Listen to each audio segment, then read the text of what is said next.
Hi friends. তো সবাইকে স্বাগত জানিয়ে আজকের ভিডিও আমি শুরু করছি। তো আজকের বিষয়বস্তু হচ্ছে, নিশ্চয়ই আপনারা থাম্বনেল দেখেই বুঝতে পেরেছেন আর টাইটেল দেখেই বুঝতে পারছেন যে আজকের ভিডিওটা কী নিয়ে হতে চলেছে। তো প্রথমেই বলি বন্ধুরা, যে আমাকে ডাক্তার সিজার না নর্মাল ডেলিভারি করবে সেই সম্পর্কে বলে দিয়েছে। তো আপনাদের সঙ্গে আমি আজকে আলোচনা করব।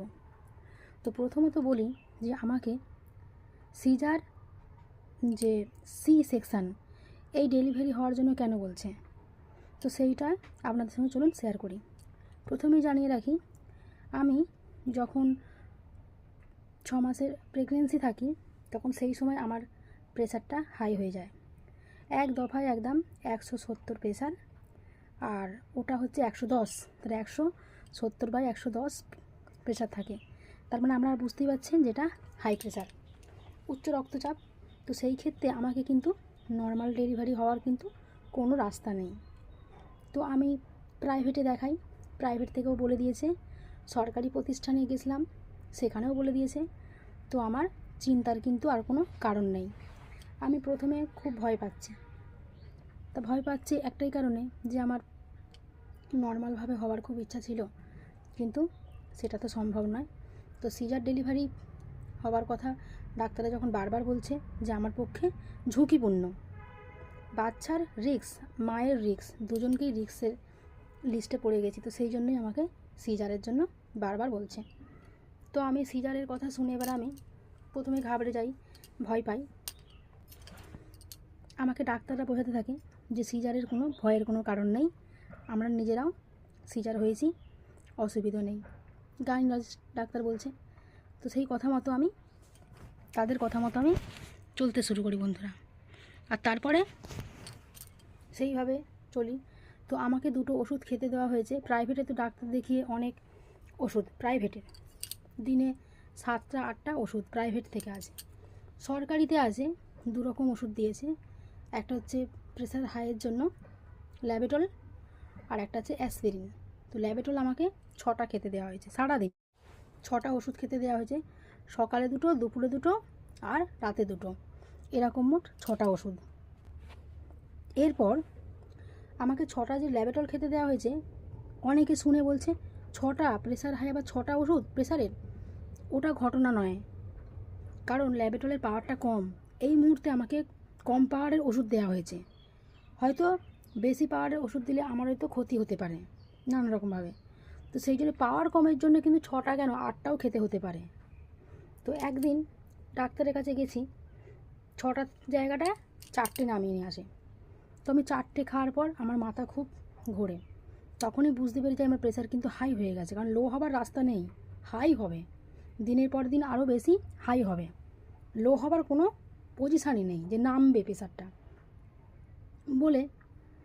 এবারে তো ল্যাবেটল 6টা 4টে, এবার সেই ওষুধগুলো দাম কত, একটা পাতার দাম আছে 169 টাকা, 1 টাকা কম 170 টাকা, কিন্তু ওই পাতাটাতে আছে 10টা ওষুধ। তার মানে আমি 6টা করে 12টা ওষুধ খাবো, মানে এক পাতা দুদিনও যাচ্ছে না, সেই পাতা। তাহলে আমার মাসে কত টাকা শুধু ওষুধ লাগছে প্রেশার হাইয়ের জন্য।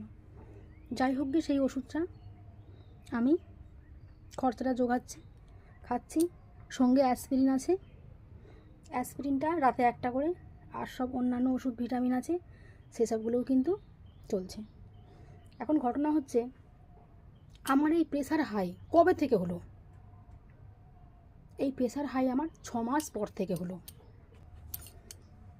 আমার কিন্তু প্রেশার হাই ছিল না, প্রথম 5 মাস তো বুঝতেই পারিনি যে আমি প্রেগনেন্ট হয়ে গেছি, আমি জানতামও না।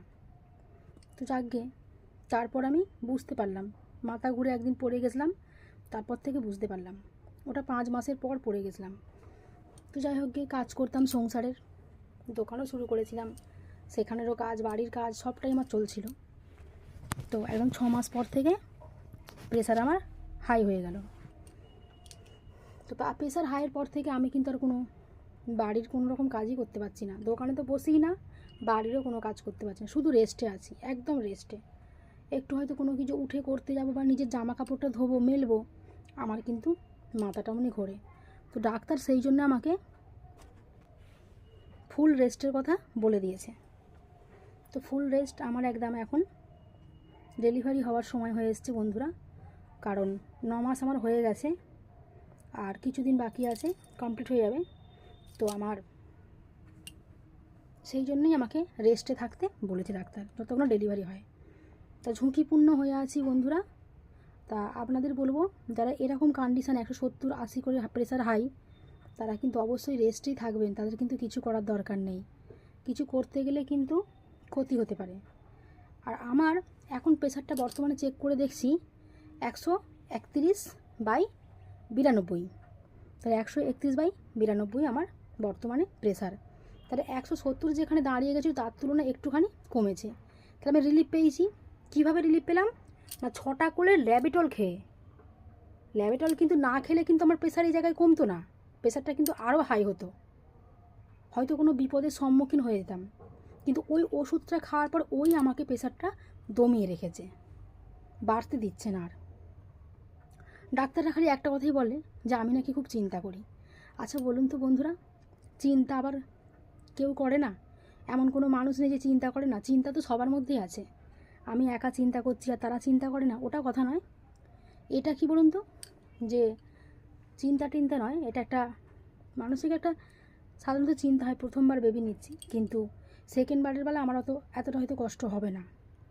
তো আমার মা ঠাকুমারা বলে যে বাচ্চা ডেলিভার হওয়ার পরেই প্রেশার নাকি কমে যাবে। আমার শুধু একটাই কারণ, অন্য থাইরয়েড বা অন্য কোনো হিমোগ্লোবিন কি বেড়ে গেছে, সুগার, এসব কিছু নেই, কারণ নেই কোনো কিচ্ছু। মাথা ঘোরা, বমি বা না খেতে পাওয়া বা এরম কিছু, কোনো খেতে না পাওয়া বা বমি বমি ভাব, এরকম কিচ্ছু হয় না। আমার শুধু একটাই কারণ, প্রেশারটা হাই হয়ে গেছে। এই জন্য আমার মাঝে মাঝে মাথাটা ঘোরে, বুকের মধ্যে ধড়ফড় করে, কষ্ট পাই।